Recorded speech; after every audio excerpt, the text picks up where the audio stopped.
Good morning, everybody, and welcome to our January Digital Government Update call. So for those of you who don't know me, I'm Jaimie Boyd. I'm the Chief Digital Officer for the Government of BC. I'm very pleased to be providing a little bit of an update, as usual, on what's going on with digital government, some highlights from last year, and then I'm going to try to get through that fairly quickly because we have a wonderful guest joining us today from the UK, and I'm very excited to introduce him to you. As a reminder for those of you who perhaps have not been joining these calls, we have our digital framework here in BC that we're continuing to implement. You can find more information on digital.gov.bc.ca. We've made a lot of progress over the past year. And for me, one of the highlights from 2020 was absolutely our digital principles. So I would really encourage anybody who's doing presentations, who's reaching out to stakeholders or partners to really use these as guiding principles for the way that we design and deliver our services. So a few highlights for me from 2020. I'm just so proud of the incredible work that's happened across government in 2020. But first and foremost, I think it was just thrilling to see the extent to which our COVID response was digitally enabled, and it really did include participation from across government. When we talk about digital government, not so long ago, I remember having conversations about how digital is about getting rid of the fax machines. And now in a post-pandemic world, or what will hopefully soon be a post-pandemic world, we can now point to a very different set of examples of what digital excellence looks like. For me, it's things like BC's COVID-19 self-assessment app that we were able to stand up very quickly. The code was put on GitHub right away. That was an AI-powered chatbot that was stood up very quickly. The Supply Hub, Emergency Management BC created the COVID-19 Supply Hub to help facilitate access to personal protective equipment. There were lots of other highlights for me. I was thrilled to see such great progress on clarifying our policies and standards. I know that often digital or IMIT standards can be very challenging to navigate. I think we've made good progress in clarifying some of those things. We've also increased capacity for digital services across government. Some of the examples of that for me, within my team, we've got our new digital support team, which I'm thrilled to see. There's also been good progress through the digital marketplace. So for those who perhaps don't know it, it would be worth checking out. And that involves a couple of very innovative procurement programs. So, for example, Sprint with Us and Code with Us. So those initiatives have led to over $15 million worth of opportunities on the market so far. So really great ways of supplementing our internal capacity. And then, of course, there was good progress on new tools. So Ministerial Order 85, some of the initiatives to bring in modern cloud computing, all of those I think are very positive. And then the efforts across government to update our approach to hosting and application development. And then finally, the work on digital ID and digital trust has just been so exciting.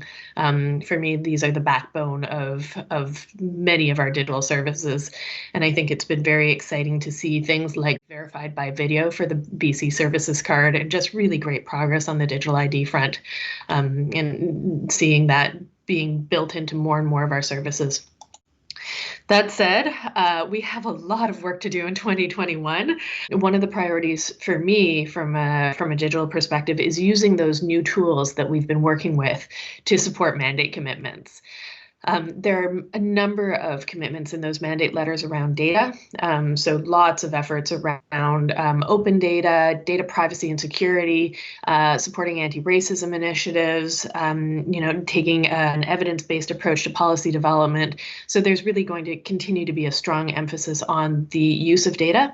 And I think from our perspective, it's exciting to see digital teams equipped to leverage those commitments to really move on providing great services. And then a number of other priorities. I'm keen to work with teams across government to continue to support that culture of innovation, continuing to implement the digital principles. There's going to be a lot more work around modernizing our IMIT operating model, and then continuing to embrace some of those new tools that are becoming available. So lots of work. I'm extremely excited to work with you all on this and continue to take a government-wide approach. So I am absolutely thrilled to introduce to you our guest speaker today, the Right Honourable Lord Francis Maude. Francis is joining us today from the UK, where he served in the House of Commons for many years, including as a senior cabinet minister. And Francis was responsible for creating the world-leading government digital service, as well as gov.uk, which set a bit of a precedent for other governments around the world in terms of centralizing access to government services. So without more of an introduction, welcome, Francis. Thank you. Really good to be with you, Jaimie, and your team. So I'm going to jump right in because we're all very eager to get some insight from your lessons and whatnot. So let's start with the history.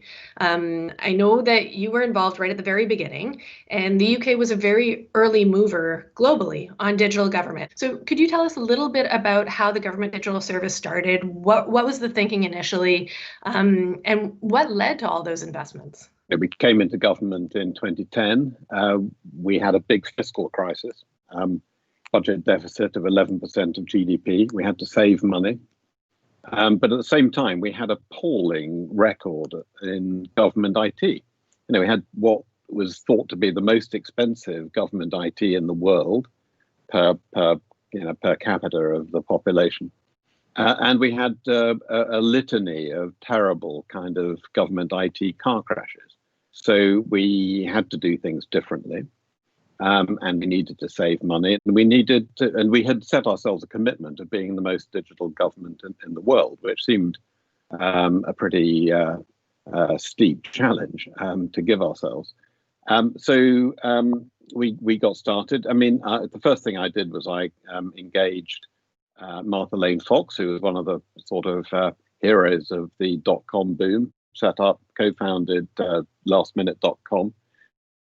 And Martha had been appointed by the previous government as the government's digital champion. I kept her on and asked her to do a very quick review, telling us how we should set about it. She said two things. You need to have a policy of digital by default. If it can be done online, it should be done only online. And the second thing is you need to find the best person there is to be the government's chief digital officer. So I said, okay, find him or her. She came back 2 weeks later and said he's called Mike Bracken. I persuaded Mike to join the civil service as effectively chief digital officer. And the rest is history. That's fantastic. Were you successful? Cutting straight to the jugular, what was the impact of all these changes? I think many of us sort of would consider a lot of the highlights of the UK's investments as being a reduction in the cost of transactions. Would that be your highlight? What was the real impact for you? Wow. I mean, this was what I was doing was running a huge program of cost reduction. Because when we program fiscal consolidation, what can you do? You can put taxes up, you can cut welfare payments, you can cut services. But actually, what a government should do first of all is cut its own costs, its overhead running costs. And we took out in the space of 5 years over £52 billion from the running costs, effectively from the running costs of government. The digital transformation program was one of the contributions to that. And so this was a big reform program, and so were we successful? Pretty successful. I mean, the UN in 2016 ranked the UK best in the world for e-government. And what you have to do is it has to be led from the centre of government, absolutely. And we developed it not just in digital and IT, but we looked at all of the kind of cross-cutting functions that run across a government, so procurement, financial management, real estate, major projects, all of these things, which are recognizably the same discipline, the same technical function wherever you find them. Most governments operate the silo model. You just look at the verticals. We say we're going to look at the horizontals as well. And in the functional model, you expect these functions to be strongly led from the center of government. And you need three elements. You need a leader who has to have technical credibility and authority. You need to have a hard core of technical capability at the center of government, and you need to have the mandate. And without the right mandate, you won't get or keep the right leader. Without the right leader, you won't get or keep the right capability. And without the right capability at the center, then the mandate gets attacked and eroded, and the whole thing then goes into a downward spiral. And it's hard to make these things work because, you know, in truth, there are plenty of people in the line ministries and departments and entities who don't want this kind of centrally led approach to succeed. And the key thing about the mandate is people sometimes say, well, are you saying everything has to be done at the center? Absolutely not. Most things get done in the line departments, ministries, agencies, etc. But it has to be led from the center, and you need to have controls from the center. And so we were absolutely militant about some common standards, open mandatory standards, especially on things like interoperability. So the first thing we did was gov.uk, we had discovered there were something like 2,000 different government websites. We kept finding more. I mean, the faster we closed them down, the more we found. And we replaced nearly all of them with gov.uk, open source code used by other governments since and improved, as happens with open source. And then moving on to transactions, and then moving into kind of what are the common services you can provide across government. So we discovered there were 132 different systems for making payments. We created gov.uk Pay, created gov.uk Notify, a single system also for making appointments, booking appointments, instead of it being constantly reinvented expensively. Most people would say that gov.uk is still terrific and did terrific work during, well, we've had the two things of Brexit, UK leaving EU, and then last 12 months, COVID.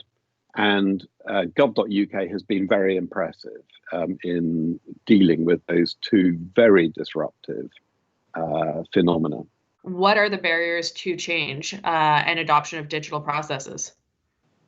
Well, I mean, what's the problem with the silo model? The silo model, in the silo model, capability is dispersed into all the silos, and you cannot possibly have a hard core of top-end capability.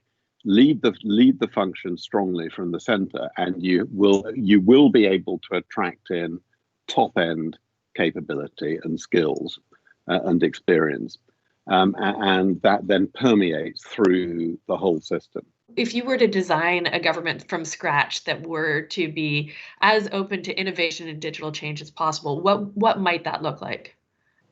Well, I think you have to have a very strong mandate for the centre. And it's not a substitute for taking people with you and creating goodwill and getting buy-in in the line entities. That's really important. That's where the leadership from the centre becomes so important.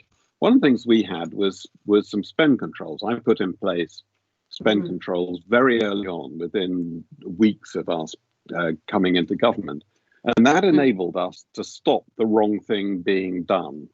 And then as we built up GDS, we were then able to say, no, we're not going to let you do this, but we will help you do the right thing. And it's a bit like the old Theodore Roosevelt thing, speak softly, carry a big stick. And the speak softly, persuade, take people with you, get buy-in, inspire, lead, convince. But the big stick is the mandate, because that's what enables you from the centre to get people's attention. Everyone said all these ministers are going to hate it. The ministers didn't, actually. Ministers were fine with it. Because actually, if you're a minister, all you want it to work. You want it to be effective. And the functional model empowers the heads of the functions in the line entities. It's all very well to be saying, oh, we're going to empower these line ministries and whatnot. But then it would seem that there's often an argument that software cannot be simply adopted by a government as a whole. And so earlier you talked about the payment mechanisms or the appointment booking mechanisms.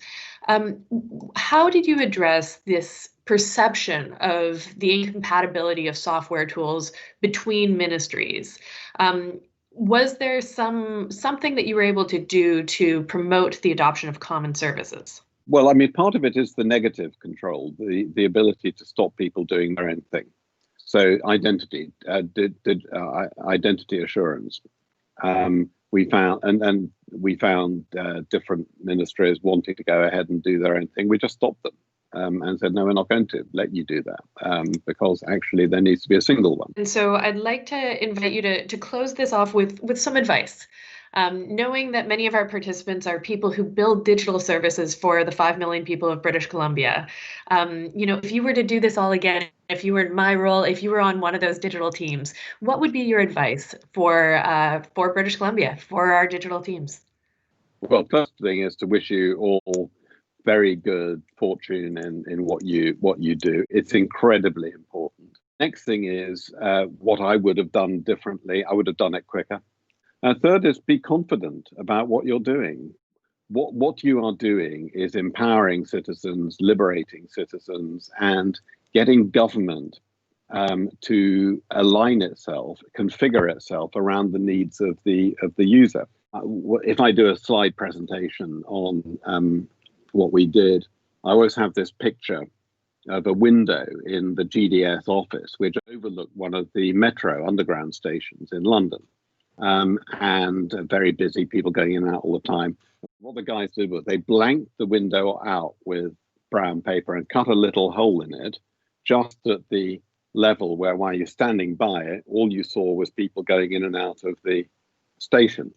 And they just wrote users with an arrow. Just a constant reminder. This is about users. Governments typically are configured around, we expect citizens and businesses, anyone who interacts with the government, to adapt to how government happens to be organized. And what digital does is require government's processes and government activities to be reconfigured, redesigned relentlessly around the user. And that was the thing we did with gov.uk. We simply said, we're not going to let every ministry have its own website. One website, because people don't give a monkey's toss whether something is done by one ministry or another. They just want to know, where do I get the information? Where do I get done what I need to get done? And so relentless focus on user need, citizen need, and don't take no for an answer. What a note to end on. Francis, thank you so much for so generously sharing your time and your insights and for inspiring us. So I think with that, we'll wrap it up. On behalf of the many public servants across BC that are working to build better digital services, a huge thank you. Thank you. It's been good fun. All right. Take care, everybody. We'll see you next month.